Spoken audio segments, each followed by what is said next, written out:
Okay, so today's tree I want to talk about is Acer palmatum Ruby Ridge. Um, it's a very unique red. I'm not a real big fan of reds. I have them. They're great accent plants. I think for the most part they're overused though. I mean, they're great because they get people into Japanese maples, and I mean they really do stand out and are unique compared to other trees for the most part. But it's just everybody's blood good, Nabishidari, Red Select, Fire Glow.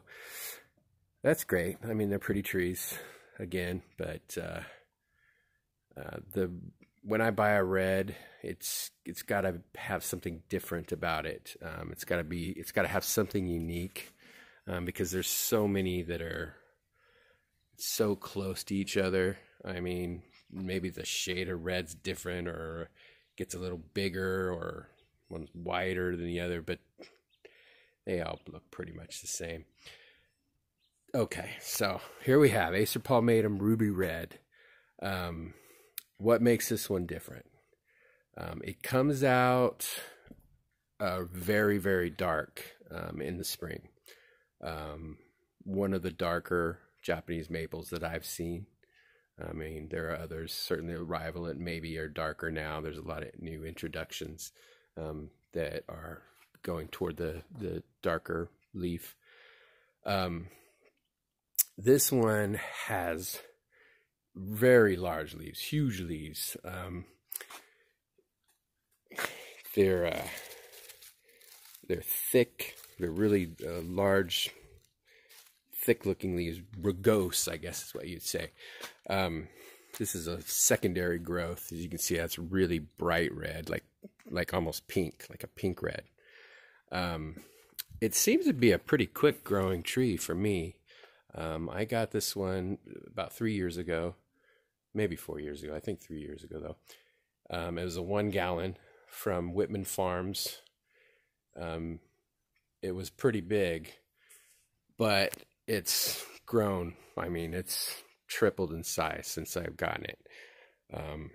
It's in a pretty good sized pot. I don't know, that's about I think a 20-inch pot or so.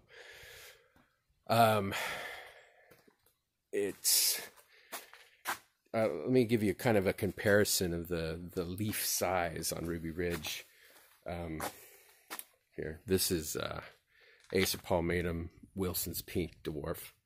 This one has pretty small leaves, or fairly common leaf size for a palmatum style leaf.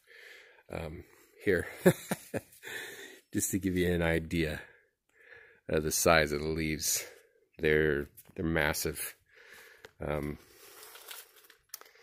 So this one is not great in full sun.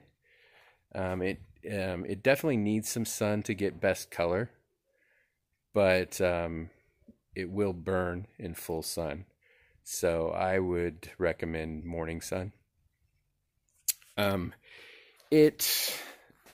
Like I said, it comes out very dark, darker than this. It's been out for a few weeks now. It starts to turn kind of more of a chocolatey color, with new growth being this bright red pink. By summer, it's usually pretty green. It's a darker green, kind of like an olive green. It's not a light bright green. It's different looking. It's a nice contrast to some of the lighter greens. Another neat thing about this tree is its branching is really thick. It's like a Makawa Yatsubusa or something similar to that. It's and it's green. It's a really nice green color. So when the leaves drop in the fall, it actually has a pretty outstanding structure. It's year-round interest for this tree. Very unique. Fall colors are bright yellow with reds and oranges in it, but primarily yellow. So anyway, if you get a chance and you have the right spot for Ruby Ridge, I highly recommend Acer palmatum Ruby Ridge.